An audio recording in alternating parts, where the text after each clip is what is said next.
significa devolver a la vida a un muerto. Esa es básicamente la conceptualización de lo que es resurrección, devolver a la vida a un muerto. Es decir, que cuando alguien es resucitado clínicamente, sí, se podría hablar de que se ha llevado a cabo en ese momento, en ese instante, una resurrección. Hay personas que han estado clínicamente muertos, sí, por 10 minutos, 15 minutos, hasta por 30 minutos, y han podido nuevamente volver a vivir. Eso es lo que se podría entender como la resurrección. Si bien es cierto el término como tal, creo que es entendido por los presentes, hay una particularidad entre la resurrección que puede llegar a tener un ser humano y la resurrección que pudo llegar a tener Jesús. Hay una gran diferencia entre la resurrección de los hombres que se han podido llevar a cabo hasta el presente, obviamente en diferencia a lo que se llevó a cabo en la persona de Jesús. ¿Cuál es la diferencia? Todos los que han resucitado o los que posiblemente pudieran ser resucitados clínicamente hablando, van a volver a morir. Esa es la gran diferencia. Las personas pueden resucitar por la labor de un médico, por la labor de pronto de un paramédico en una ambulancia o en una clínica, en un hospital. De hecho, creo que a muchos se los vuelve a la vida con un shock eléctrico para que puedan salir de su estado de crisis. Pero, mi amado, luego de que se estabilicen y al pasar posiblemente unos cuantos años, ellos volverán nuevamente a experimentar la muerte y nada los volverá a resucitar. En la persona de Jesús la situación cambió radicalmente. Su resurrección tiene como énfasis en que Él nunca más va a volver a morir. Quisiera por favor que me acompañare, si allá en la carta a los Romanos, si no tiene Biblia, de pronto mire quién tiene a su lado, o usted que trajo Biblia, mire a su lado, y si alguien no tiene la escritura, tenga la amabilidad de poderla compartir. Allá en Romanos, carta a los Romanos, capítulo número 6, quisiera empezar con esto. Sí, en Romanos capítulo 6, verso 8 al 9 nos dice la palabra del Señor. Carta a los Romanos, capítulo número 6, verso número 8 al versículo número 9. Dice el versículo: y si morimos con Cristo, creemos, sí, que también viviremos con Él. Dice el versículo número 9, sabiendo que Cristo, póngale énfasis a esta parte de la lectura, sabiendo que Cristo, habiendo resucitado de los muertos, y puede subrayar eso que sigue. ¿Qué dice allí? Ya no muere. Y dice allí, la muerte no se enseñorea más ¿de quién? De Él. Sí, eso es lo maravilloso de todo esto. Sí, cuando se operó la resurrección en Jesús, mi amado hermano, la muerte ya no tiene más poder sobre la persona de Jesucristo. A diferencia, vuelvo y repito, de la resurrección que pudiese en algún momento alguien experimentar en esta tierra. Pero hay una bendición más todavía con respecto a la resurrección de Jesús. Es que si creemos en Él, también Jesús nos ha prometido que vamos a resucitar, sí, juntamente con Él. Y lo glorioso de esto es para no volver a morir tampoco jamás. Esa bendición, mi amado, Jesús la obtuvo, sí, allí en la cruz del Calvario, así como se lo recordaba hace el día viernes, sí, este viernes que acabó de fenecer, se recordaba la muerte de Jesús. Su muerte tenía un propósito. La muerte de Jesús no era necesariamente para quedarse clavado en una cruz. La muerte de Jesús era para poder llegar a esta instancia, a las puertas de la resurrección. Si la muerte de Jesús no hubiera culminado con la resurrección, mi amado hermano, hubiera sido un fracaso el sacrificio de Jesús en esa cruz. Mire lo que le estoy diciendo. Si Jesús no hubiera resucitado, la muerte, su sacrificio hubiera sido vano, hubiera sido sin valor, y nosotros estaríamos todavía en nuestros pecados, en nuestros delitos. Todavía apareceríamos delante de Dios como culpables. Mi amado, esto se lo digo con fundamento bíblico, no lo estoy inventando. Y para ello, por favor, mira lo que nos dice la primera carta a los Corintios. Acompáñame, por favor, a ese precioso texto de Corintios, capítulo número 15. Ven conmigo, por favor, a la primera carta, a la primera epístola del apóstol Pablo que escribe a los Corintios. En el capítulo número 15. Capítulo número 15. ¿Lo tiene?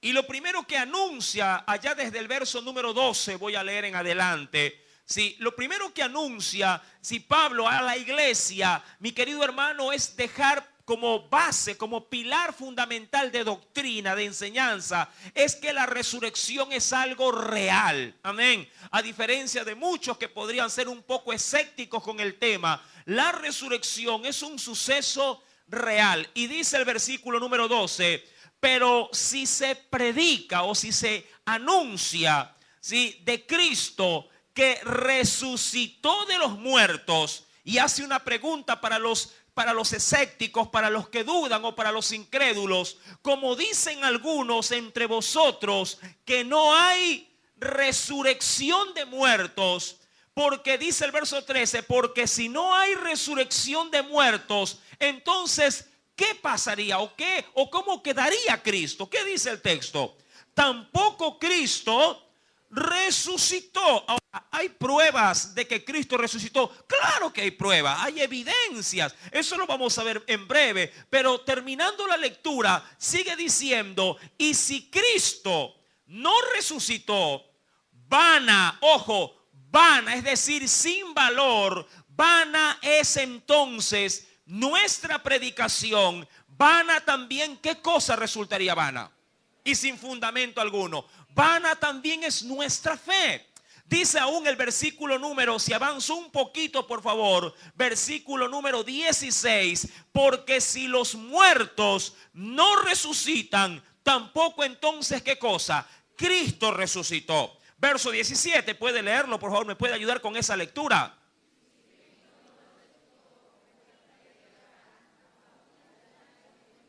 Ahora, esto añade a lo que ya viene remarcando el apóstol Pablo. No solo que se haría vana mi fe, sino que todavía estuviera, ¿qué dice la escritura?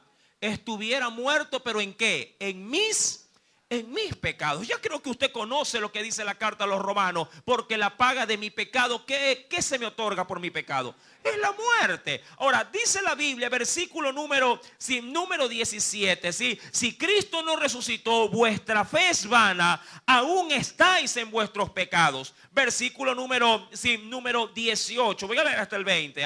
Dice, entonces también los que durmieron ¿en qué? En Cristo, es decir, los que murieron esperando esa promesa de resurrección, si murieron y esto es vano, ¿qué pasó entonces con ellos? Dice allí, perecieron, murieron. Versículo número 19, si en esta vida solamente esperamos en Cristo, somos entonces ¿qué cosa? Los más dignos de conmiseración, es decir, de lástima de todos los hombres. Mi amado, es que si Cristo no hubiera resucitado, si nosotros hoy aquí estuviéramos pasando nuestro tiempo, las iglesias en el mundo entero estarían vacías y se cumpliría hasta cierta medida, hasta cierto, hasta cierta parte lo que dicen los hombres: comamos y bebamos, porque mañana moriremos. Sí, ¿para qué buscar de Dios? ¿Para qué esforzarse? ¿Para qué leer la Biblia? ¿Para qué entregar mi vida a Cristo? ¿Para qué buscar la santidad? Si no hay resurrección, entonces no tengo nada. Pero Cristo resucitó. Y dice la Biblia, y termino con el versículo número 20, mas ahora, y Pablo da la aclaración, mas ahora Cristo ha resucitado de los muertos, primicias de los que durmieron es hecho. Es decir, Él es el primero en haber resucitado. Primicia es lo primero. Y claro, luego de Él, todos obviamente también seremos en Él resucitados. Esto es importante considerar porque recuerde, si Cristo no ha resucitado, estaríamos todavía en el pecado. Ahora bien, yo les anunciaba de que si hay o no pruebas acerca de la resurrección de Jesús. Esto es importante, amado hermano, porque de hecho la resurrección es un evento único en todo el proceso del ministerio de Jesús. Y si de la resurrección no hubiese testigos oculares o presenciales de un acontecimiento tan trascendental, entonces, mi amado, la resurrección de Jesús fuera solamente una leyenda. La resurrección de Jesús fuera un mito. La resurrección de Jesús fuera, como dice mi pueblo, un mero cuento de hadas. Pero bíblicamente el Señor en esta noche tiene esas pruebas. Acompáñeme por favor a la Escritura y veamos qué nos dice también la palabra. En la primera carta a los Corintios, venga conmigo por favor. En la primera carta a los Corintios, Pablo escribiendo a los Corintios en el capítulo número 15. Miremos con detenimiento por favor qué nos dice la Escritura al respecto. ¿Lo tiene? Primera carta a los Corintios, capítulo número 15. ¿Ya lo encontró? Ahora me acompaña por favor, versículo número 3. Ya leíamos los versículos subsiguientes. Versículo número 3. Nos dice aquí, porque primeramente os he enseñado lo que asimismo recibí. Que Cristo murió por nuestros pecados, ¿conforme a qué? ¿O para el cumplimiento de qué? De las Escrituras. Versículo número 4. Y que fue sepultado, pero también ¿qué cosa ocurrió con Cristo?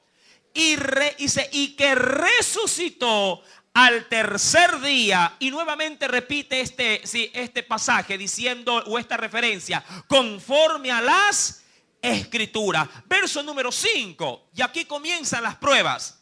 Que apareció. ¿A quién se le apareció? A Cefas. Luego dice la Escritura, y después ¿a quiénes? A los 12. Eso hablando de los hombres. Versículo número 6 dice, después, puede leer esa parte, quisiera que usted la lea por favor. Después apareció a más de 500 hermanos a la vez, de los cuales muchos viven aún y otros ya obviamente, ¿qué ha pasado con ellos?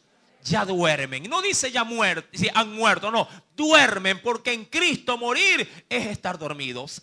Es una tipografía, simplemente un simbolismo de que el Señor luego de la muerte del creyente, en el día postrero le despertará en la resurrección. Mi amado, ¿cuántas personas verificaron la resurrección del Señor? ¿Cuántas personas?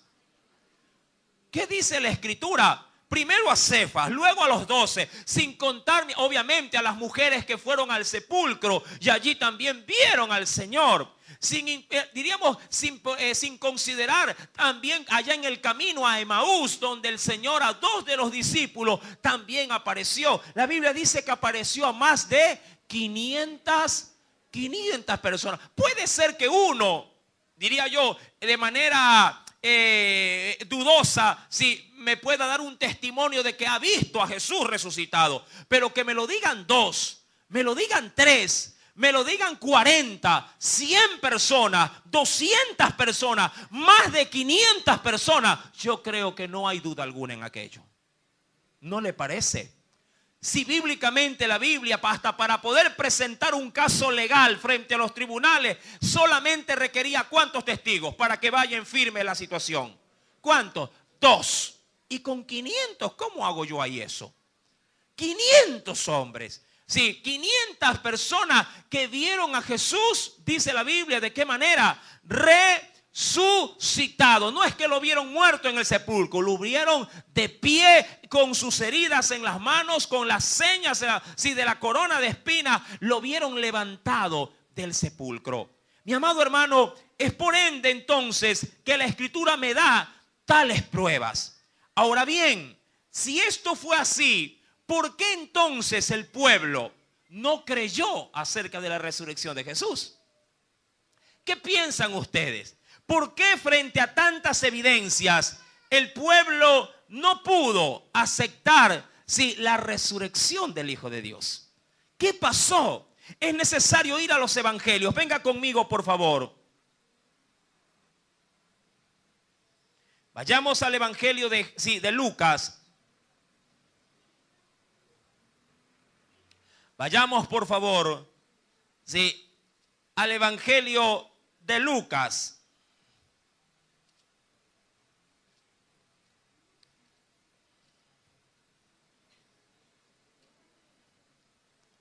De primera mano al capítulo número 24.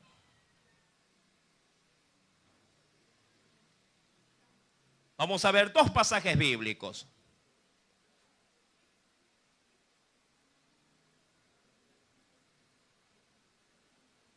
¿Lo tiene? Evangelio de Lucas, capítulo número 24. Versículo número 36 en adelante. Me gustaría leerlo de manera antifonal. Si yo leo el verso 36 y ustedes seguidamente el que sigue. Mientras ellos, hablando de los discípulos, mientras ellos aún hablaban estas cosas, Jesús se puso en medio de ellos y les dijo: paz a vosotros. Versículo 37.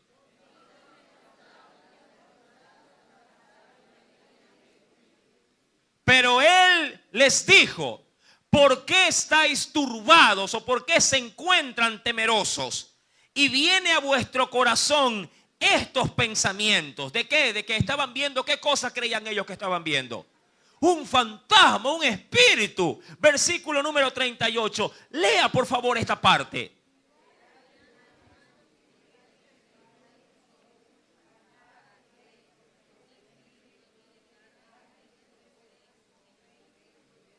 Y diciendo esto, les mostró las manos y los pies. Y como todavía, mira, ellos de gozo no lo creían y estaban maravillados, Jesús tuvo que dar una señal de que estaba con vida.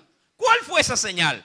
Mira que estaba allí presente, los vio, les mostró las manos, les mostró los pies, pero aún así la Biblia dice que no les creían. Es como diría, no lo puedo creer. Es como que alguien, usted ha escuchado la expresión, ni viendo volar un burro. ¿Ha escuchado esa expresión? ¿Cuándo uno la dice? ¿Cuándo? Cuando obviamente es renuente a no creer en algo. Hay gente que dice, ni viendo volar un burro te creo.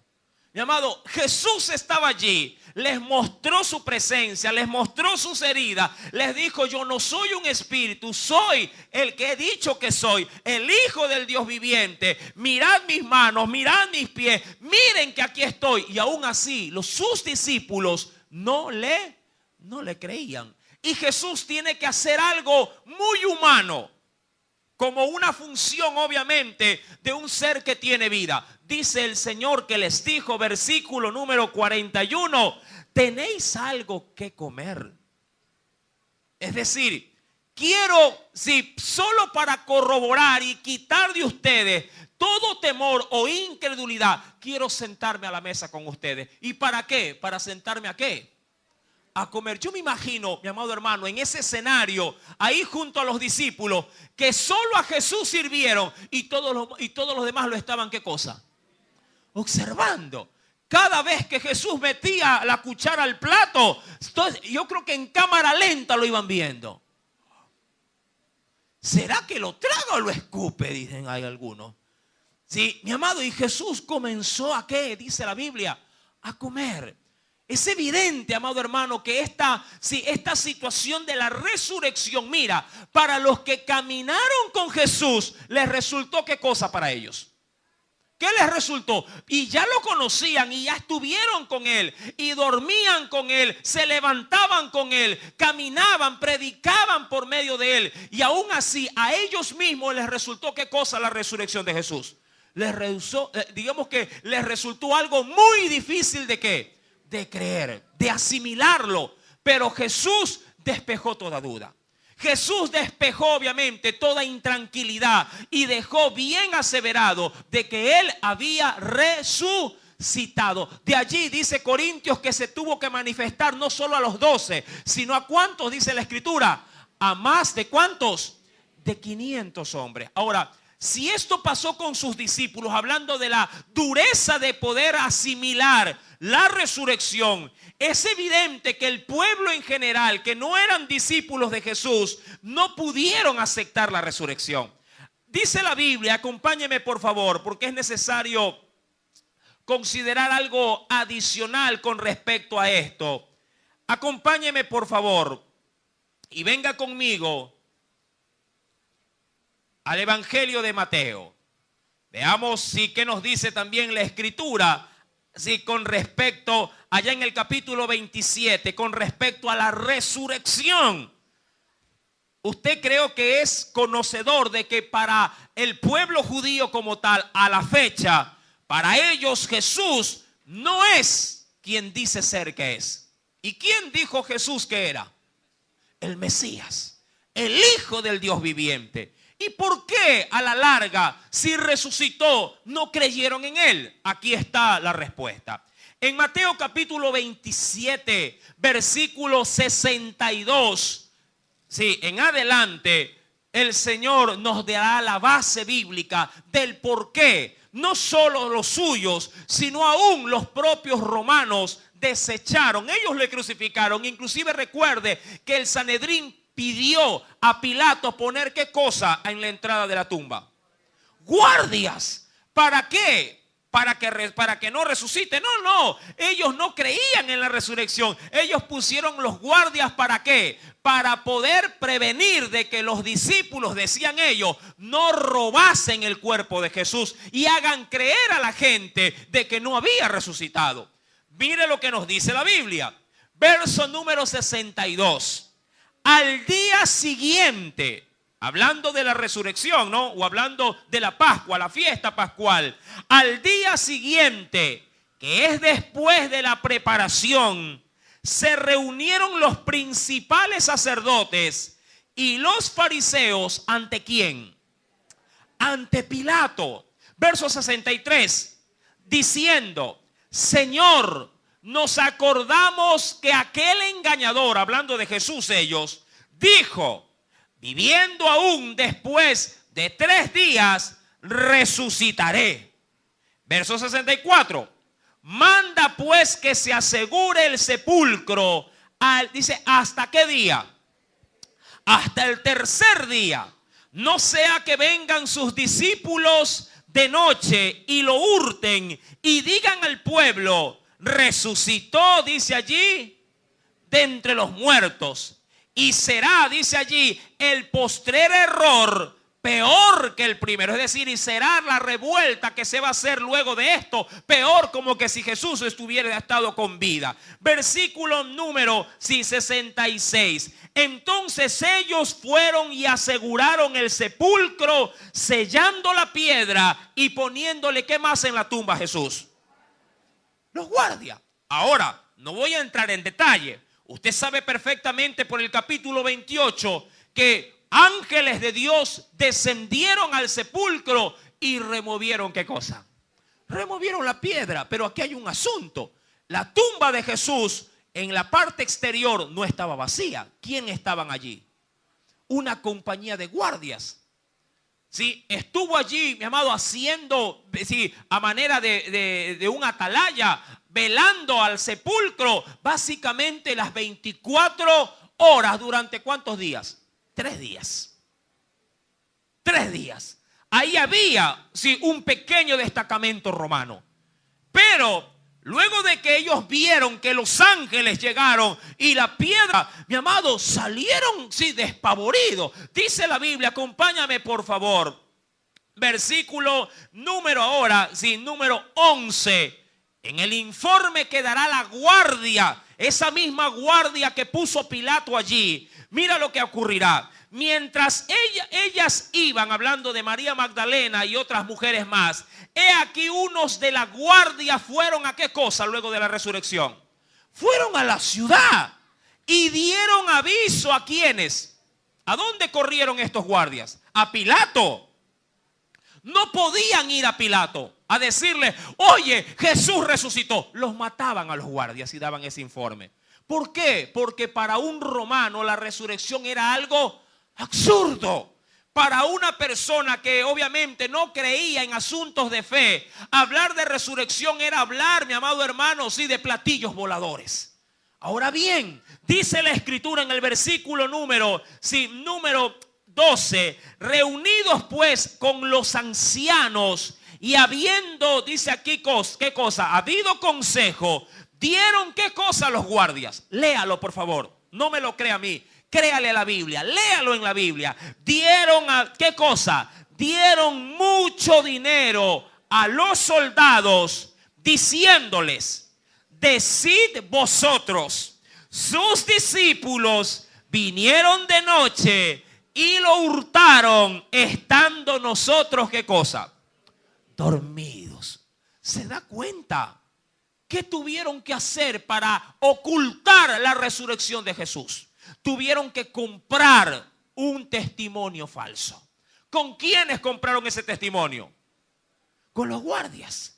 Y dice la escritura en el versículo número 14, y si esto lo oyere el gobernador, nosotros le persuadiremos y os pondremos ¿qué cosa? En caso de ponerse algo serio contra ustedes, los ponemos a salvo. ¿Por qué? Porque si ellos testificaban de que se habían quedado dormidos afuera de la tumba, mi amado hermano, eso era básicamente pena de muerte. Es como que un soldado se duerma en la frontera y se le pasen los enemigos. Es evidente que la sanción era la muerte. Y dice la Biblia, versículo número 15, quiero que lo lea. ¿Qué dice, por favor, del capítulo 28, verso 15? Y ellos, ¿qué hicieron los guardias? Tomando el dinero, hicieron como se les había instruido. Y ojo, subraye esto. Este dicho se ha divulgado entre los judíos. Y yo no digo que hasta ese día de cuando dieron el informe, sino hasta el mismo día de hoy. Claro, eso me hace entender a mí el por qué los judíos no creyeron en ¿qué cosa? En la resurrección de Jesús. Si para los discípulos fue duro asimilarlo, para los incrédulos peor aún todavía. Mi amado hermano, es evidente que la resurrección de Jesús fue un hecho real. Fue un hecho que tuvo testigos de por medio y que dejó claras evidencias de que Jesús no pudo ser retenido por la tan temida muerte. Dice la escritura, por favor, venga conmigo. Es necesario poder ver, sí, la escritura para dar veracidad de esta declaración. De primera mano, acompáñeme, por favor. Y mira lo que nos dice la palabra de nuestro Dios en el Antiguo Testamento. Capítulo número 16 del libro de los Salmos. Salmos capítulo número 16, verso número 9 al 10. Quisiera arrancar con estos versículos. En el libro de los Salmos, en el capítulo número 16.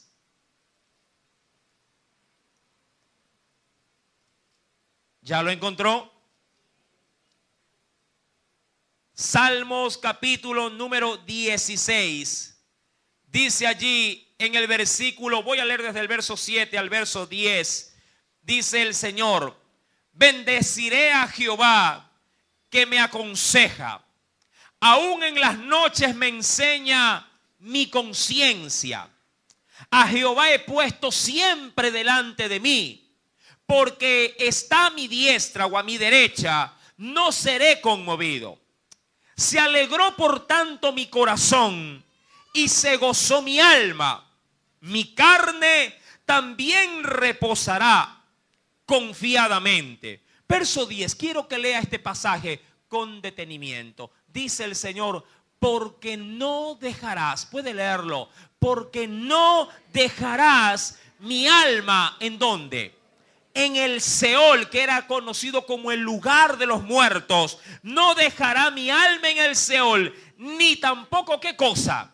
Ni permitirás que tu santo vea, ¿qué cosa? ¿Qué es lo que sucede en el sepulcro inmediatamente luego de un entierro? ¿Acaso no comienza la descomposición del cuerpo? ¿Quién o qué agente interno en el cuerpo lleva a cabo la descomposición? Mi amado, de primera mano, nuestras propias bacterias, nuestros propios parásitos. La sangre coagulada comienza a hacer su transición de cambio. Mi amado, sí, el cuerpo comenzará a descomponerse. Pero en la promesa de Dios para con su Salvador, con su Hijo, había dado esta promesa: no vas a dejar mi alma en el sepulcro o en el Seol, ni tampoco vas a permitir que tu santo, ¿qué cosa? Vea corrupción. Hay otro pasaje impresionante. Venga conmigo, por favor, allá en el Evangelio, sí, de Juan, capítulo número 10.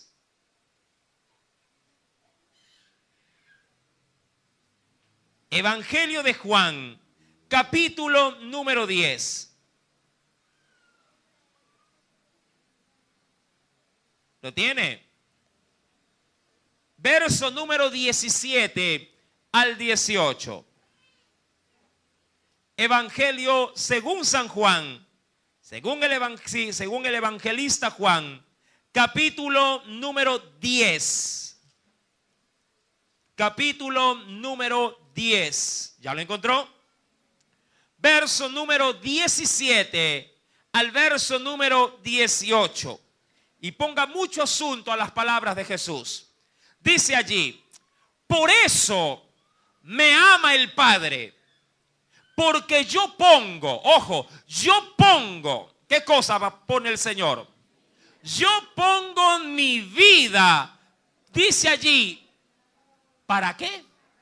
Yo pongo mi vida para volverla, ¿a qué cosa dice la Escritura? Para volverla a tomar. Es decir, que Jesús tiene la libertad y el señorío de, en este caso, sacrificar su ser si así Él lo desea, si así se requiere, pero también tiene poder para volver a ¿qué cosa?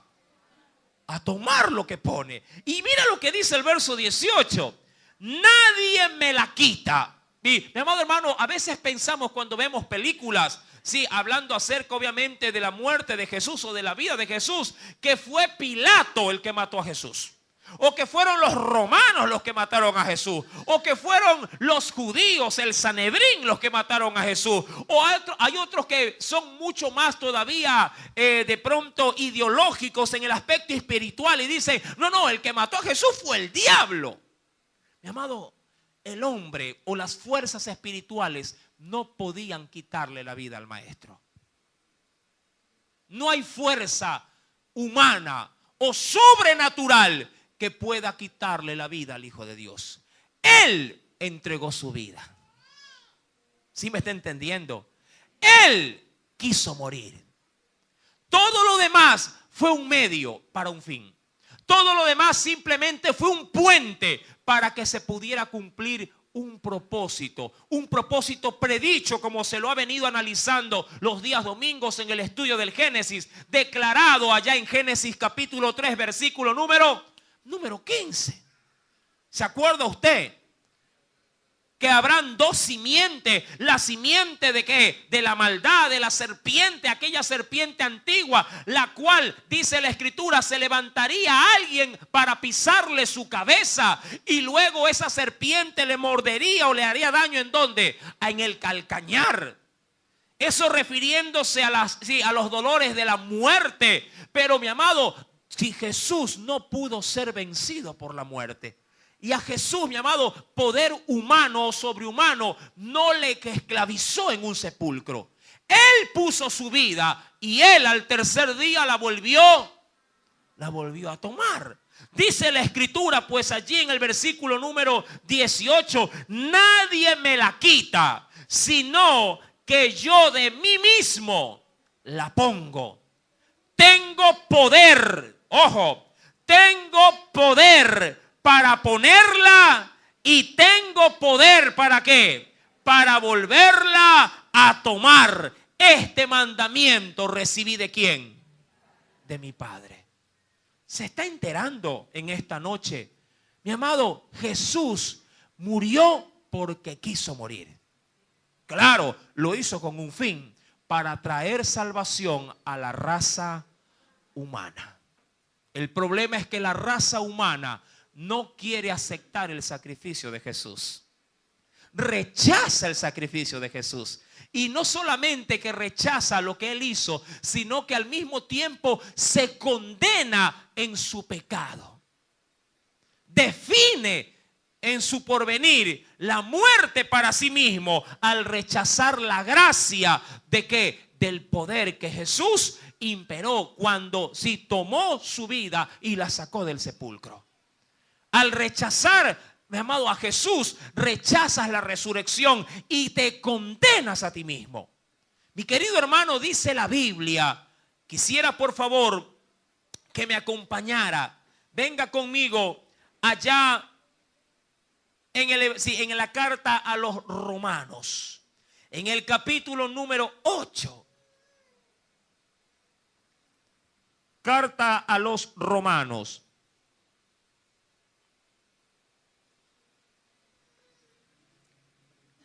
Capítulo número 8.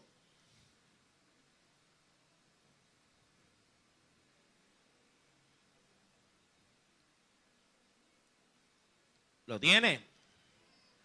Carta a los Romanos, capítulo número 8. Dice el versículo número 34. ¿Quién es, a manera de una pregunta, quién es el que condenará? Cristo es el que murió, más aún el que también, ¿qué cosa declara la Escritura?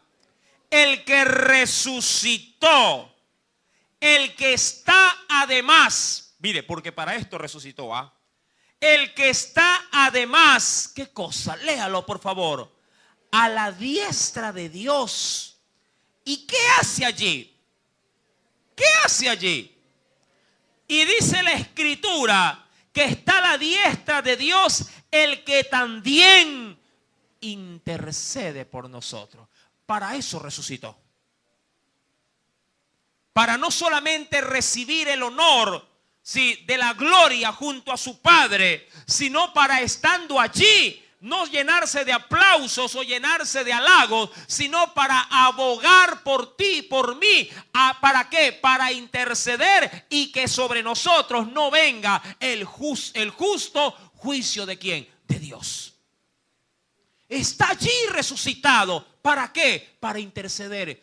¿Por quién? Por nosotros. Y la pregunta es, ¿y por qué interceder? Porque hay muchos que pueden decir, no, si condenación no hay, si infierno no hay. Y si no lo hay, si no hay justicia divina, si no hay castigo divino, entonces ¿para qué interceder por nosotros?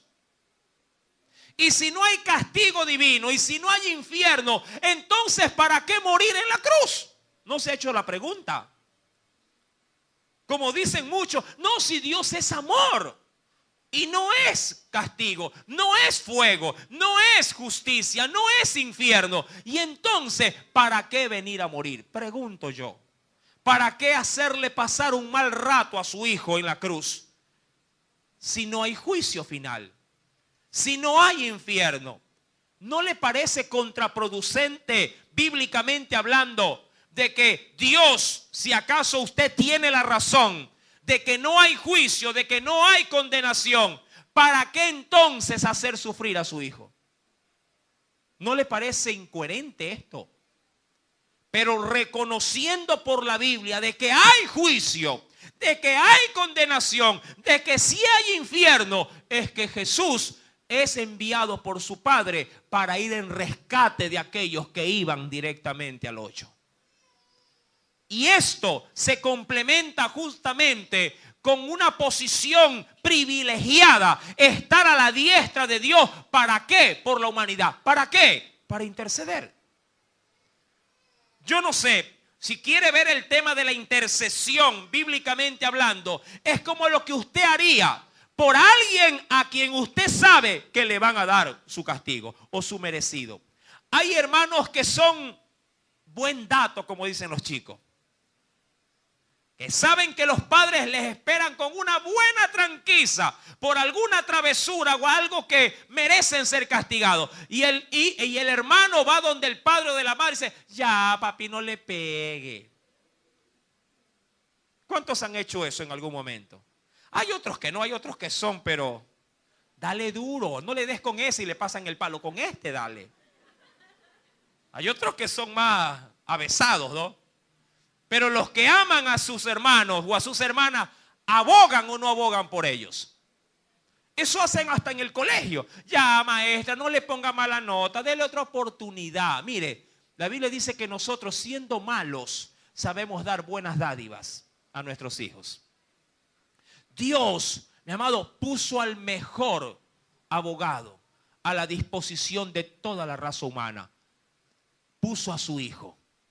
Pero para ponerlo en el sitial donde él está, lo tuvo que sujetar a obediencia.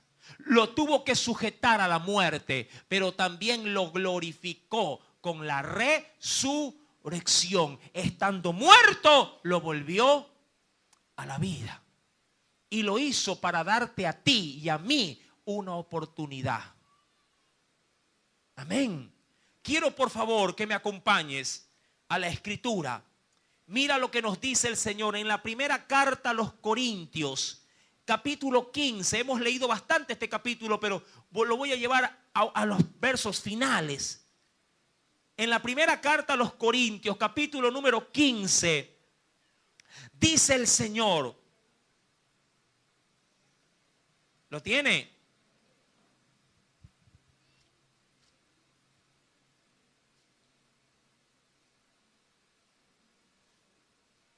Primera de Corintios, capítulo 15. Mira lo que nos dice el Señor, hablando de la muerte que no pudo vencer a Jesús. Dice el Señor en el versículo 55 en adelante. ¿Lo tiene? Dice el Señor, ¿dónde está? Eso hablando de Jesús. Para con la muerte. ¿Sí? Es como que los pusieron en un ring. Yo no sé, mi amado hermano, pero usted, amigo, debe de entender algo. Si a usted lo ponen en un cuadrilátero, en un ring de boxeo, y le ponen como contrincante a la muerte, pregunto, ¿cómo usted podría ir preparado para ir a esa batalla, a esa lucha? Diría cualquiera, no importa cuánto tiempo me ejercite, no importa qué tan musculoso o fuerte me suba a ese ring, la muerte siempre ¿me va ¿qué? Me va a vencer. ¿Verdad?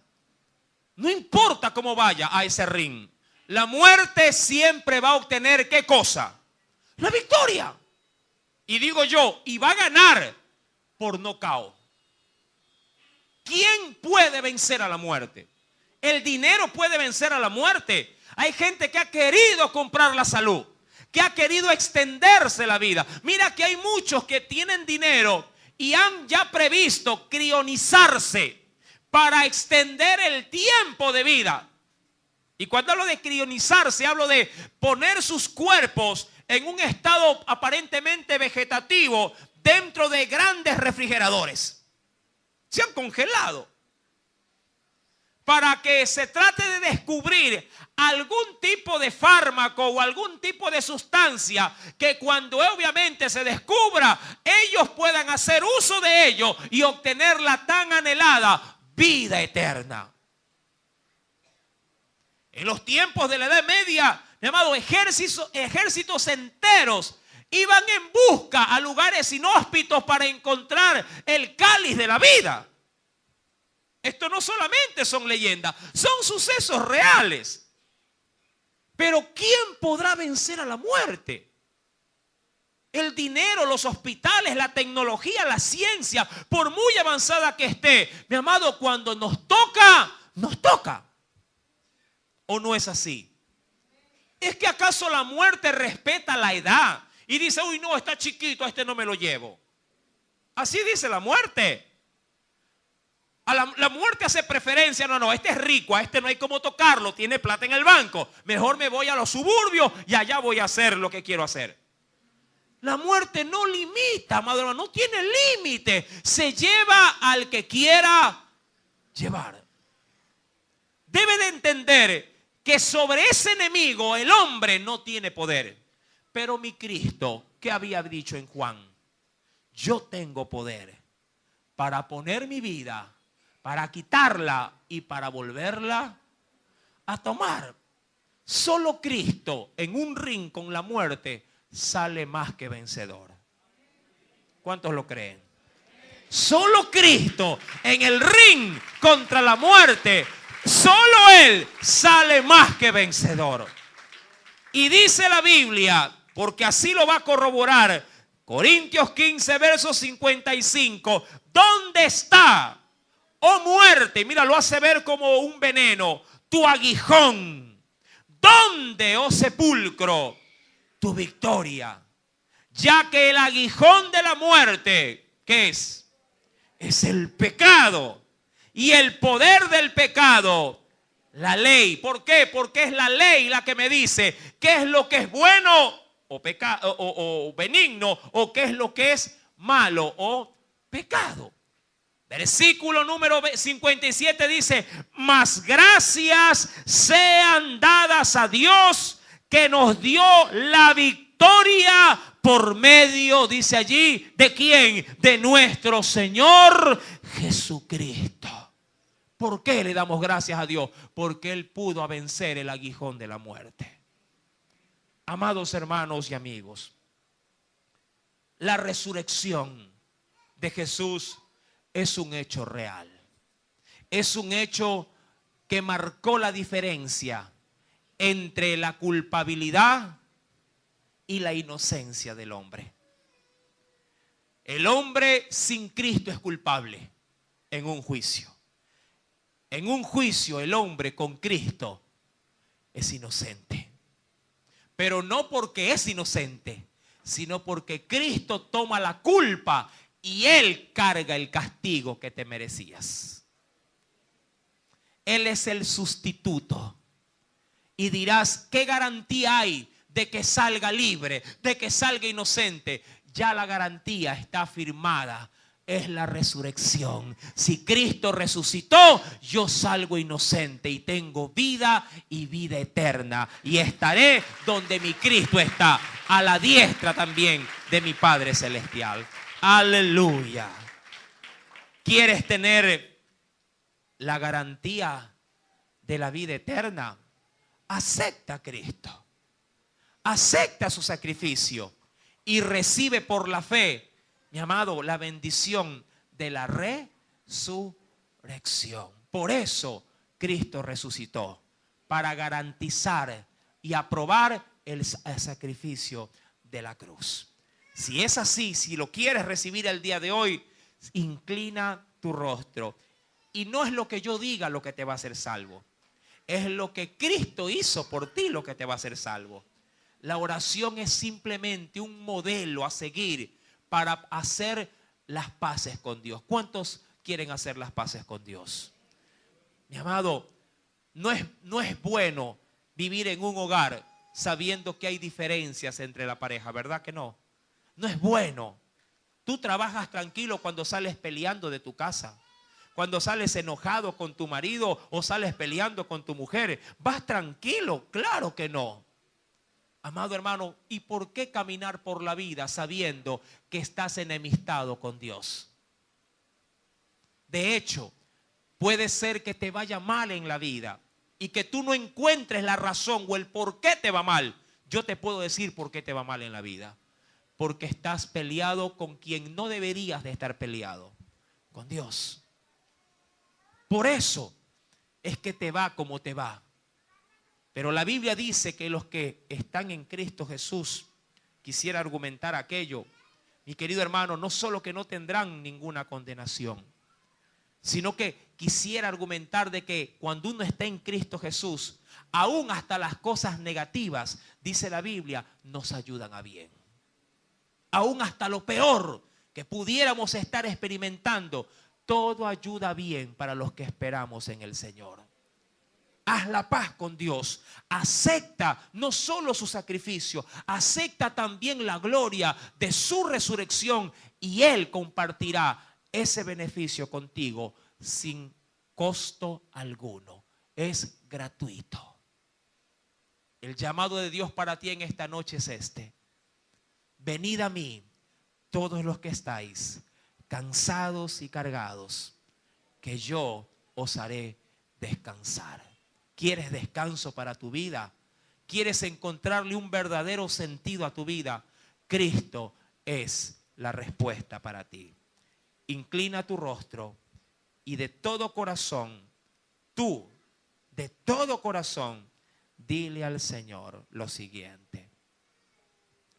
Jesús, hoy ha sido manifestada tu palabra.